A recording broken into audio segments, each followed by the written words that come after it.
24 घंटे में हम कितनी बेविचारी याद में रहते हैं और कितना बेविचारी याद की प्रैक्टिस की है।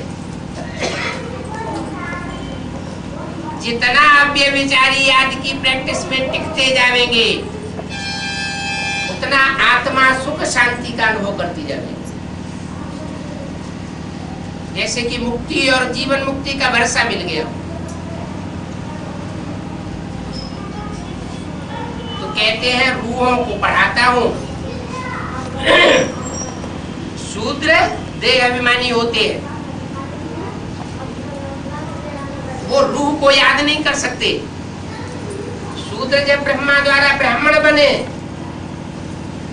तो रूह को और रूहानी बाप को याद कर सकते। रूहानी बाप भी दो रूपों में है। एक बिंदु बिंदु आत्माओं का बाप ज्योति बिंदु शिव, उसका नाम शिव ही है। वो शिव नाम कभी बदलता नहीं। जब शरीर बदलते हैं तो नाम भी बदल जाता है।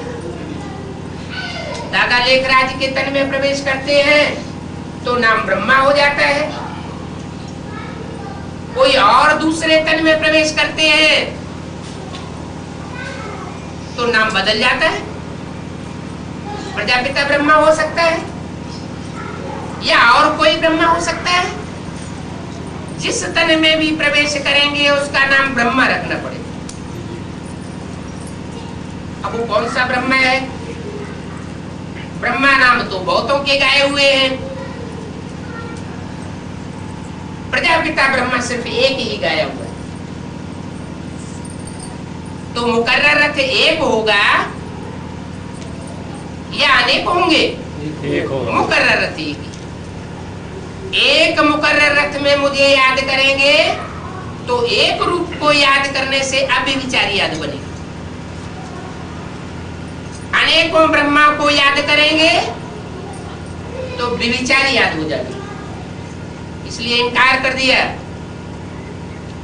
चतुरानन को याद नहीं करना है, एक को याद करना है।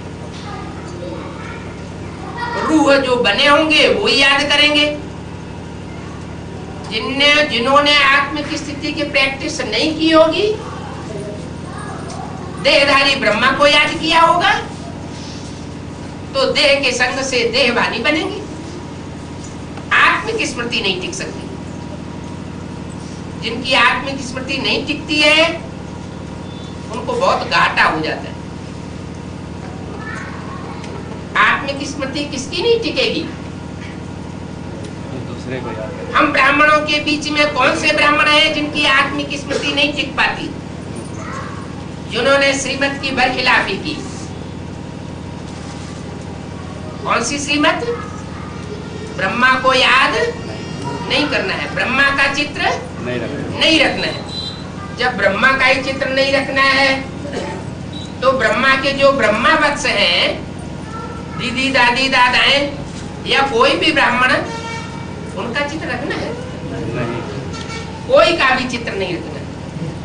अगर कोई भी चित्र रखा, दिल में बसाया, आंखों से देखा तो याद जरूर आती है।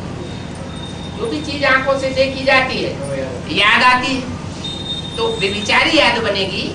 आप बेविचारी याद बनेगी, बेविचारी याद बनती है। इसलिए अभी एक भी आत्मा ये अनुभव नहीं कर पा रही है कि हमको नंबरवार मुक्ति, जीवन मुक्ति का वर्षा मिल चुका है।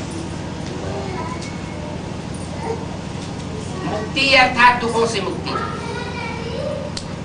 जीवन मुक्ति अर्थात जीवन भी रहे और जीवन में रहते हुए दुख शांति का अनुभव न करे, सुख शांति का अनुभव करे। दुख की बातों में से भी सुख की बात निकाली। ड्रामा के हर पॉइंट ऑफ व्यू को सुखदायी समझे। ड्रामा कल्याणकारी है।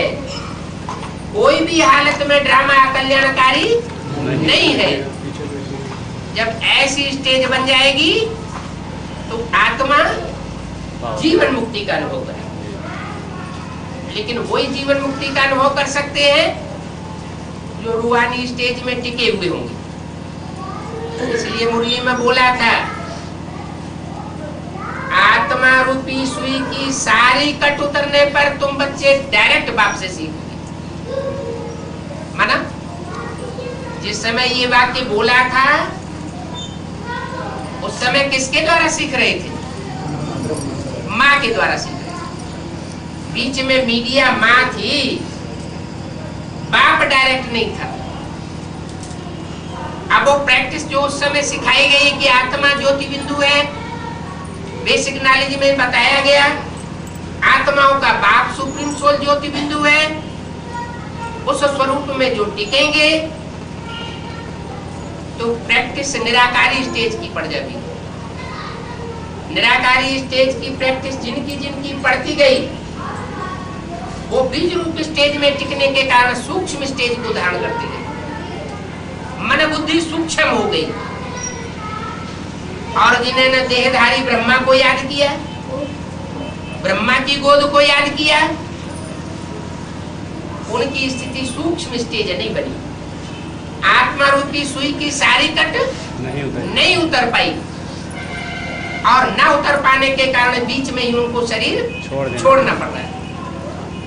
जैसे कोई याद करेंगे वैसा ही संग का रंग लगेगा और वैसी ही गति होगी। तो उन तथाकथित ब्राह्मणों की जो कुक को याद करते रहे, कुक माना गोद, ब्रह्मा की गोद ही जिनको याद आती रही, उन याद करने वालों की वही गति हो रही है जो ब्रह्मा की गति है। क्या हुई ब्रह्मा की गति? शरीर छोड़ना पड़ा, अकाले मौत में शरीर छोड़ना पड़ा। जल्दी हटो।